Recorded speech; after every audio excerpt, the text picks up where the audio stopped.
The Ballon d'Or is the most prestigious individual award in football, but since 2008 it has been dominated by two of the greatest players the sport has ever seen. You know who they are. Cristiano Ronaldo has 5 of them and Lionel Messi has 8. So what if we went back in time and changed the rules? What if we changed football history forever? What if you could only win the Ballon d'Or once?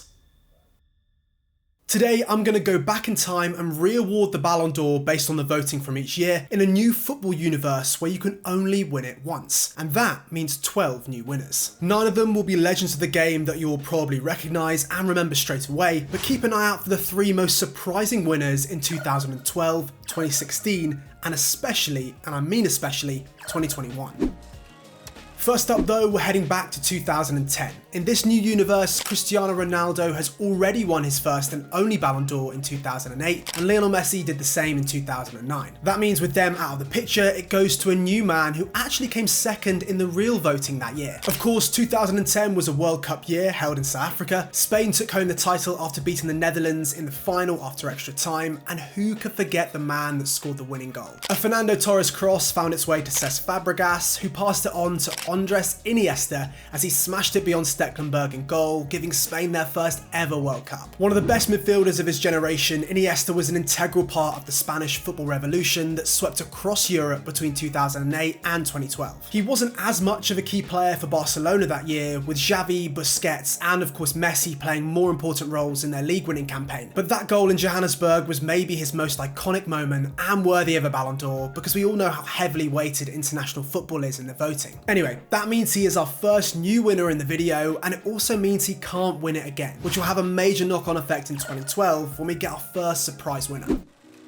Before that, however, we've got to find a new winner in 2011. Now, you can't mention Iniesta's name without talking about his partner in crime, Xavi. Another legend of the game and one of the best passers of the ball in football history, he was almost the embodiment of Pep Guardiola's tiki-taka style of play, passing most teams to death at times as they racked up ridiculous possession stats. But in 2011, well, Xavi was sensational. That year, as part of a Barcelona super team, he led them to within 1 game of a treble and orchestrated one of the best Champions League performances we've ever seen as they beat Manchester United 3-1 at Wembley to take home the trophy. An incredible footballer, and that performance alone is worth the Ballon d'Or for 2011. But if Xavi and Iniesta were pretty obvious first-time winners, I don't think you're going to guess who takes home the award in 2012.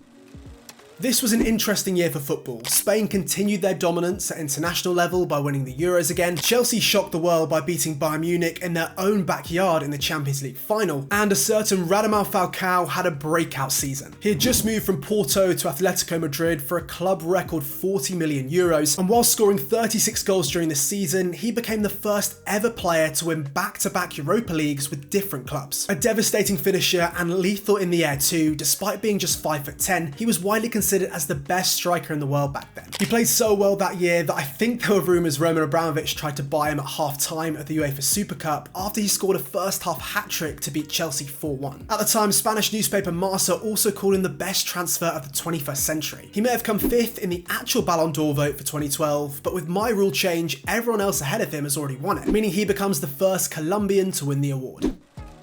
Moving on to 2013 now, and Zinedine Zidane once called this year's winner the jewel of French football, but I think he's easily sometimes forgotten when people talk about French legends. An electric winger for most of his career with Bayern Munich, and if you haven't guessed it already, I'm of course talking about Franck Ribéry. During 2013, he was on fire, and alongside Arjen Robben on the opposite wing, they formed an incredible partnership that propelled Bayern Munich to becoming the best team in Europe that season. Ribéry provided the assist in the Champions League final against Borussia Dortmund for Robben, as they went on to win the competition after their heartbreak against Chelsea the previous year. It also completed the treble for Bayern, and with Ribéry being their best player, he has to be 2013's Ballon d'Or winner. And to be honest, in the real voting, he was only just over 4% off Cristiano Ronaldo, so he was incredibly close to winning it either way.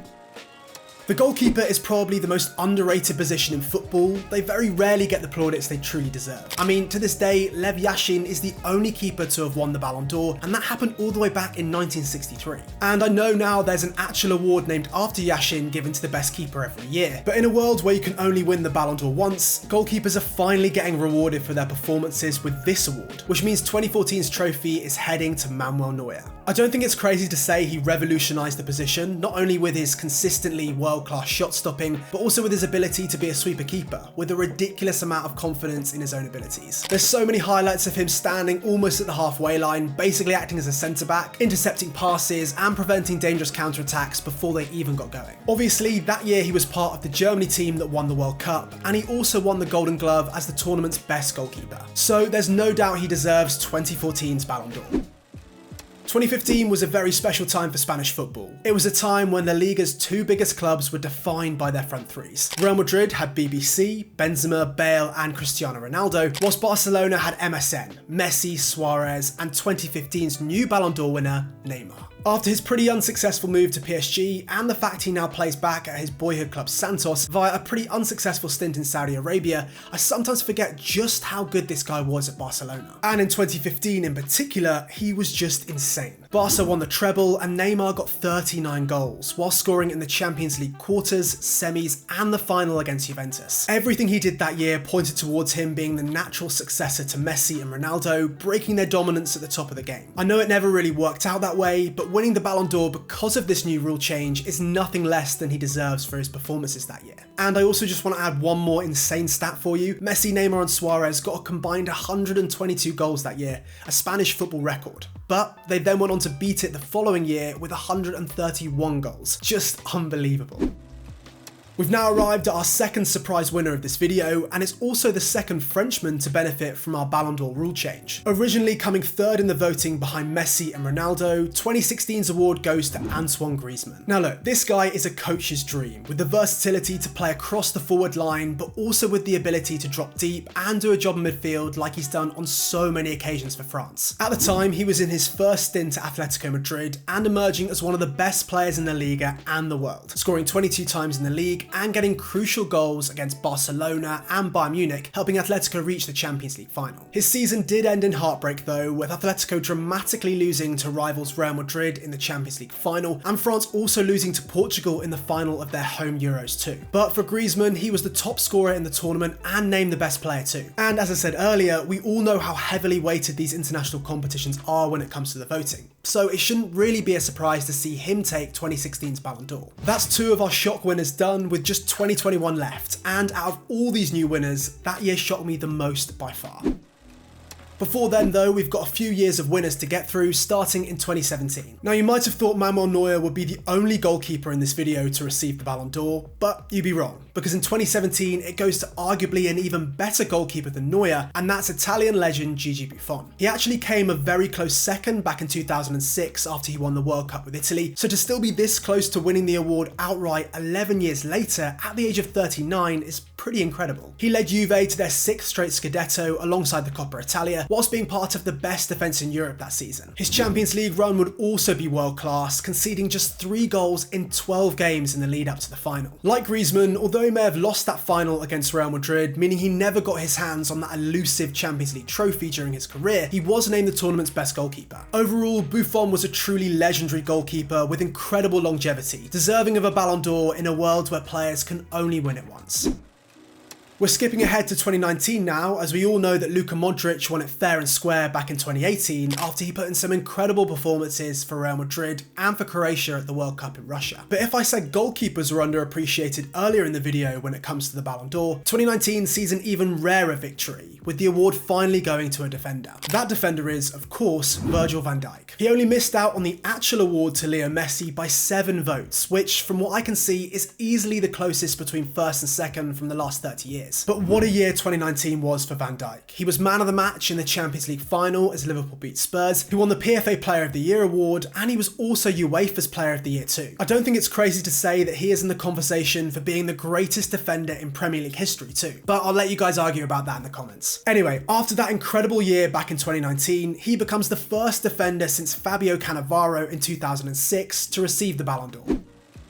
2020 was a controversial year for the Ballon d'Or. Due to the pandemic, it was decided that for the first time since the award began in 1956, the ceremony would be cancelled and no footballer would win it for that year. This was not only a terrible decision for all football fans, because football was still played that year, but it was particularly terrible for the man who was by far and away the clear favourite. And for the first time in a long time, he wasn't even called Lionel or Cristiano. So if we're already changing the rules of the Ballon d'Or entirely in this video, I'm choosing to award it in 2020 and give it to its rightful winner, Robert Lewandowski. He's another player who was the main man in a treble-winning side, winning the Bundesliga with 34 goals in 31 games for Bayern, whilst also getting 15 in 10 games in their Champions League win. That meant he also became the first player since Johan Cruyff to be the top scorer in every competition during a treble-winning campaign, which is a pretty insane achievement. Now, because Lewandowski wins it this year, it has a pretty incredible knock-on effect to 2021, the year where we have easily the most surprising winner yet. So let's get into the most controversial winner of today's video.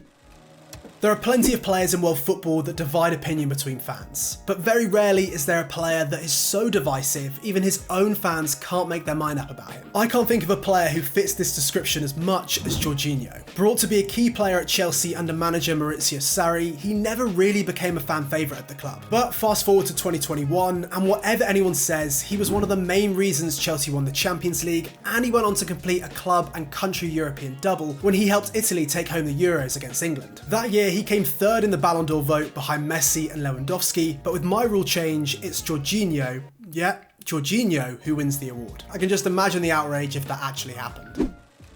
2022 obviously saw Benzema win the award, so no controversies there, but there was a lot of controversy when it came to 2023's award. As we all know, Messi won the trophy, extending his record to 8 wins that will surely never be broken. But a lot, and I mean a lot of people, thought it should have gone to the man in second place, Erling Haaland. So maybe I'm righting a few wrongs here by awarding 2023's Ballon d'Or retrospectively to Man City's Norwegian striker. I mean, regardless of what you think of Messi and whether he should or shouldn't have won it, Haaland's record across City's treble-winning campaign was just insane. He scored 52 goals in 53 games. How is that not worthy of a Ballon d'Or? He took the Premier League by storm, breaking the single-season scoring record in his first time of asking, and now he signed a crazy 10-year contract with City. It wouldn't be a surprise if he breaks Shearer's all-time record too. The only tiny thing that goes against him in 2023 is that he didn't manage to score in City's bigger games, particularly in the FA Cup and Champions League finals. But again, that's a tiny footnote in what was an incredible season, and he becomes my 12th